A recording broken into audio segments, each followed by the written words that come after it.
माता पिता बनने का सपना अब नहीं रहेगा अधूरा।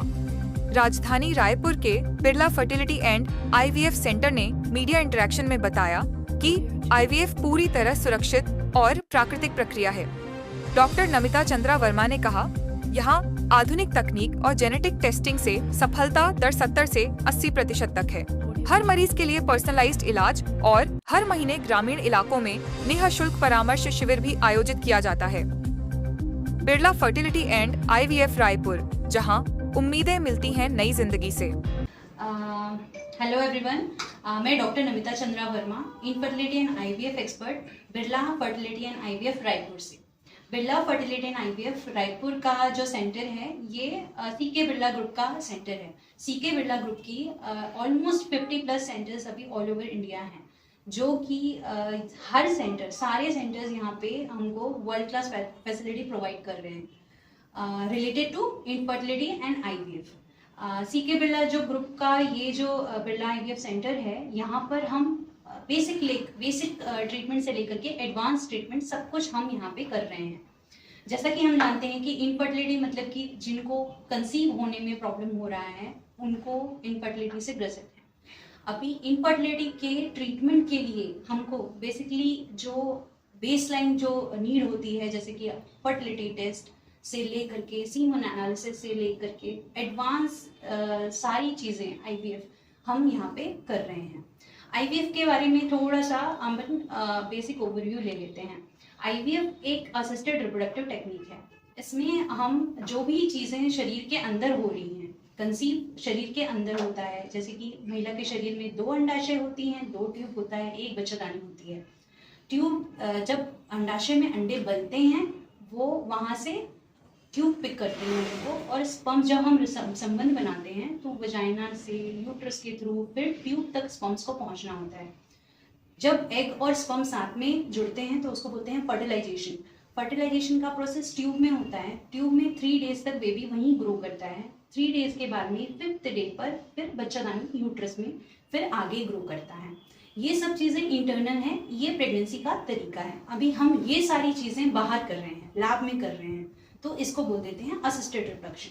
अभी इसमें एग को हम बाहर निकाल लेंगे एनेस्थीसिया दे करके, एक पतली सी निडल के थ्रू, वजाना के थ्रू अपन सारे एग्स को बाहर निकाल के एम्ब्रियोलॉजी लैब में उसको प्रोसेस करते हैं। देन स्पर्म्स को उसके डायरेक्ट इंजेक्ट करते हैं, जो कि अपने आप होना था, हम उसको डायरेक्ट इंजेक्ट करके फिर बेबी को बाहर ही बना रहे हैं। 5 डे तक हम बेबी को बाहर ग्रो करा सकते हैं लैब में, एम्ब्रियोलॉजी लैब में।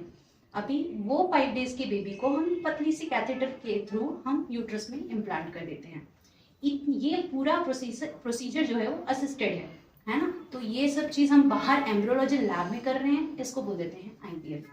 ठीक है, अभी इसमें किस किस का इम्पोर्टेंट रोल है, जैसे कि हम जानते हैं कि आईवीएफ का सक्सेस रेट का बात करते हैं, तो सक्सेस रेट जो है वो 3-4 चीज़ों पे डिपेंड करता है। एक तो वुमेन का एज कैसा है, वुमेन की फिटनेस कैसी है, क्वालिटी कैसे मिले हैं हमें एग के, बेबीज का क्वालिटी कैसा है, स्पर्म्स का क्वालिटी कैसा है, ये सभी चीज़ें मैटर करती हैं। जब एक अच्छा बेबी बनता है उसके बाद सक्सेस रेट 70 to 80% होता है। अगर अच्छी एंडोमेट्रियम है, अच्छा बेबी बना है, तो डेफिनेटली अच्छे रिजल्ट्स होते हैं आईवीएफ में। ठीक है, अब दूसरा इंपॉर्टेंट पार्ट है कि एम्ब्रियोलॉजी लैब। एम्ब्रियोलॉजी लैब का सबसे इंपॉर्टेंट पार्ट है कि हम कौन से मीडियम्स यूज़ कर रहे हैं, कौन से इंस्ट्रूमेंट्स यूज़ कर रहे हैं, कौन से प्रोसीजर से हमने बेबी को बनाया है, कौन से एनवायरनमेंट में रख रहे हैं, कितने टेम्परेचर में रख रहे हैं। ये सारी चीज़ें जो एम्ब्रियोलॉजी का पार्ट है वो बहुत मैटर करता है, क्योंकि उसी के ऊपर सबसे ज़्यादा रिजल्ट्स अपने डिपेंड करते हैं। तो ये सारी चीज़ें हम यहाँ बिरला में किसी भी चीज़ पे कोई भी कॉम्प्रोमाइज़ नहीं होता है। हाई क्लास हम रिकॉम्बिनेंट इंजेक्शन यूज़ करते हैं, जो मीडियाज़ हम यूज़ करते हैं वो भी जो हम फॉरेन में यूज़ करते हैं वही मीडियाज़ हम यहाँ यूज़ करते हैं। मतलब कि बोलने का तात्पर्य ये है कि भाई जो हम बुक में पढ़ते हैं ना, वही मीडियाज़ हम यहाँ यूज़ करते हैं। इसलिए रिजल्ट 70 to 80% है हमारे यहाँ, जो कि अगर मल्टी साइकिल करते हैं, सिंगल साइकिल में इतने होते हैं, मल्टी साइकिल से इंक्रीज होकर वो 90% तक भी है हमारे यहाँ पे। तो डेफिनेटली इनफर्टिलिटी रिलेटेड या आईवीएफ रिलेटेड किसी को भी नीड है तो आप आंख बंद करके बिरला पे भरोसा करते हैं, खर्च कर सकते हैं, बिकॉज बिरला है तो भरोसा है। जी बिल्कुल। यहाँ का क्या सक्सेस रेशियो है? इंडिविजुअल सेंटर की बात करें तो हमारे यहाँ सिंगल साइकिल में सक्सेस रेट 70 to 80% है, डबल साइकिल में 90% है। ये पद्धति काफ़ी थोड़ी कॉस्टली भी होती है, उसमें क्या सुविधा भी प्रदान की जाती है आपको? जी, हमारे पास बहुत सारे ऑप्शंस हैं, ईएमआई ऑप्शंस भी है हमारे पास, गोल्ड लोन का ऑप्शन भी है हमारे पास। हम कोशिश करते हैं कि पेशेंट यहाँ से खाली हाथ नहीं जाए, एटलीस्ट बेबी लेकर जाए। तो हम अपनी तरफ से जितना मैक्सिमम हमारी तरफ से हम जब उनको सपोर्ट कर सकते हैं वो हम करते हैं।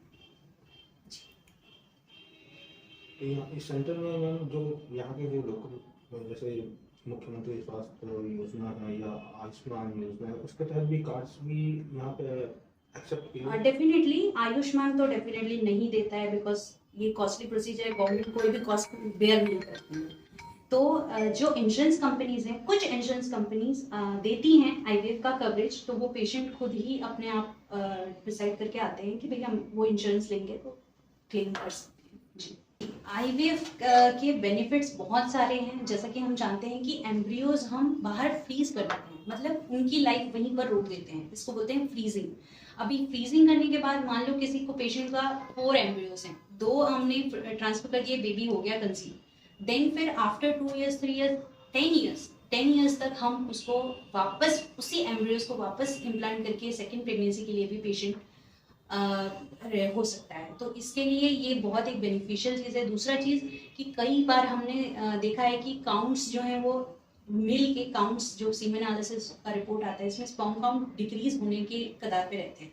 तो हम जिस टाइम हमको पता चलता है कि वो डिक्रीजिंग ऑर्डर में है, उस टाइम पे हम उस स्पर्म्स को फ्रीज कर देते हैं, क्योंकि कभी कभी इन बहुत सारे केसेस ऐसे देखे गए हैं कि वो स्पर्म काउंट बिल्कुल नील हो जाता है कुछ टाइम के बाद, तो उस केस में डिफिकल्टी होती है। तो बेटर ऑप्शन ये रहता है कि हम उसको फ्रीज कर दें। और दूसरा ऑप्शन ये भी रहता है कि मान लो किसी के मील फैक्टर है जिसका स्पर्म्स नहीं है पानी में, तो उस केसेस में टीसा टेक्निक के थ्रू हम स्पर्म्स डायरेक्ट टेस्टिस में से इंजेक्ट करके निडल के थ्रू अपन स्पर्म्स को यूज कर सकते हैं। ये चीज़ है। और सबसे इम्पॉर्टेंट एक अच्छा चीज़ जो मैं आपको बताना चाहूँगी कि एज फैक्टर जो फीमेल्स में आजकल देख रहे हैं कि late marriages, late conception, late हर चीज़ लेट करने की आदत, तो उस चीज़ में हमको ये एक अवेयरनेस होना चाहिए कि भाई हम उस एग्स को फ्रीज कर सकते हैं, क्योंकि एग काउंट जैसे ही महिला की एज बढ़ेगी एग काउंट डिक्रीज ही होगा, क्वालिटी भी डिक्रीज होगी, क्वांटिटी भी डिक्रीज होगी। तो एक सही एज पे हमको एग को फ्रीज कर देना चाहिए, जिससे कि हम आगे हमको खुद की जेनेटिक्स आगे प्रोड्यूस करने में हेल्प।